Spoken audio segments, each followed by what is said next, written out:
નમસ્કાર, હું છું હિના અને આપ જોઈ રહ્યા છો ઇન્ડિયા ન્યૂઝ ગુજરાતના મહત્વના સમાચારની શરૂઆત કરીએ મહેસાણાથી। તો શ્રી 72 ચુંવાડ કડવા પાટીદાર પ્રગતિ મંડળના સ્નેહમિલન કાર્યક્રમમાં ગુજરાતના પૂર્વ નાયબ મુખ્યમંત્રી નીતિન પટેલે ઉપસ્થિતોને સંબોધ્યા હતા। પોતાના પ્રવચનમાં તેમણે સમાજની પરંપરા, સંસ્કૃતિ અને મૂલ્યો અંગે મહત્વપૂર્ણ વાતો કરી હતી।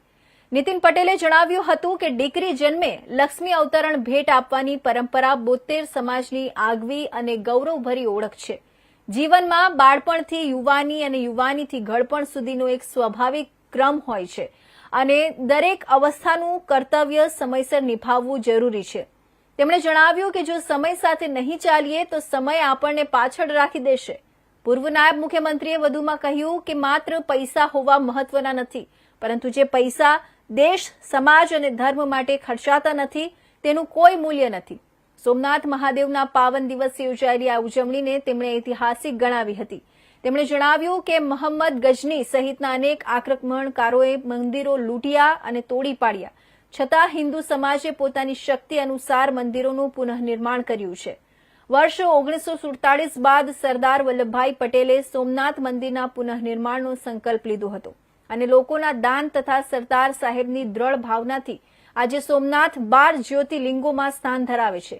નીતિન પટેલે જણાવ્યું કે હજારો વર્ષોથી હિન્દુ સંસ્કૃતિ જીવંત રાખવાનું કાર્ય સતત થતું આવ્યું છે અને આજે પ્રધાનમંત્રીએ હિન્દુ સમાજ એક અને સંગઠિત છે તે વાત આખી દુનિયાને બતાવી છે।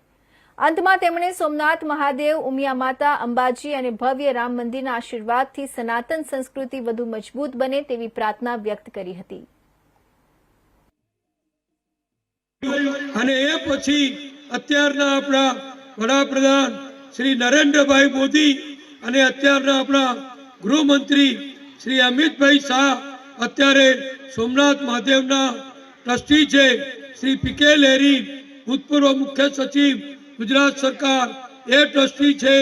અને તમને જાણીને આનંદ થશે, મોટાભાગના લોકોને ખબર નહીં હોય કે આપણા જે પાટીદાર ઉદ્યોગપતિ મફતલાલ ગ્રુપ જેને કહેવાય, એ મફતલાલ ગ્રુપના મફતલાલ શેઠના દીકરાનો દીકરો આજે ત્યાં ટ્રસ્ટી છે। અને માનનીય વડાપ્રધાન નરેન્દ્રભાઈ મોદીએ પણ જે છેલ્લા 15-20 વર્ષમાં જે વિકાસ કર્યો, સોમનાથ મહાદેવનો સુખ, સગવડો, સુવિધાઓ, ભવ્યતા, અનેક પ્રસંગોની ઉજવણી થાય એવું કામ કર્યું।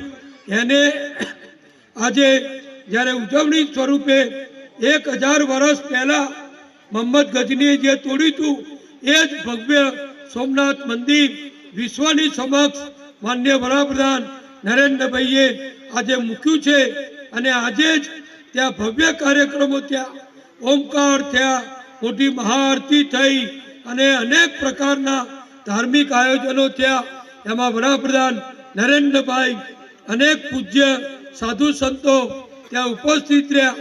એને આજે 1000 વર્ષથી આપણી હિન્દુ સંસ્કૃતિ, સનાતન સંસ્કૃતિને જીવંત રાખવાનું કામ આપણે બધા કરોડો હિન્દુઓએ કર્યું અને એને શિરમોર કરવાનું કામ, દુનિયાને બતાવવાનું કામ કે તમે ગજનીઓ આવો કે ઔરંગઝેબો આવો, અમારા હિન્દુ ધર્મને, અમારા સનાતન ધર્મને તમે કોઈ દિવસ કદી નુકસાન નહીં કરી શકો। હિન્દુઓ એક છે અને હિન્દુઓ સંગઠિત છે એ બતાવવાનું કામ આજે વડાપ્રધાને જ્યારે કર્યું છે, એનો ઐતિહાસિક દિવસ આજે છે।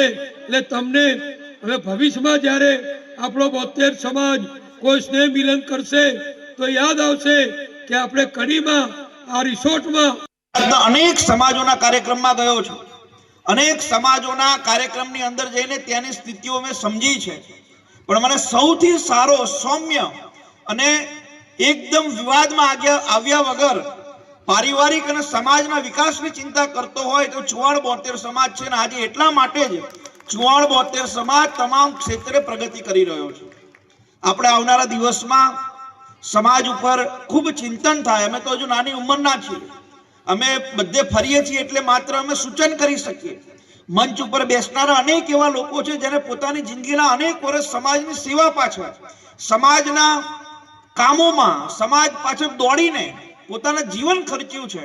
એટલે માત્ર હું સૂચન કરી શકું, પણ મારી આપ સૌને વિનંતી છે કે આવનારા 10 વર્ષ પછી ગામડાની શું સ્થિતિ છે એ અમે બહુ સારી રીતે જોઈ શકીએ છીએ. એટલે ગામડાની સ્થિતિ ઉપર થોડું ચિંતન થાય એવી અમિતભાઈ, આપ સૌ યુવાન છો, યુવાનો સાથે બેસીને આપણે આ બાબતે ખૂબ ચિંતા કરવી.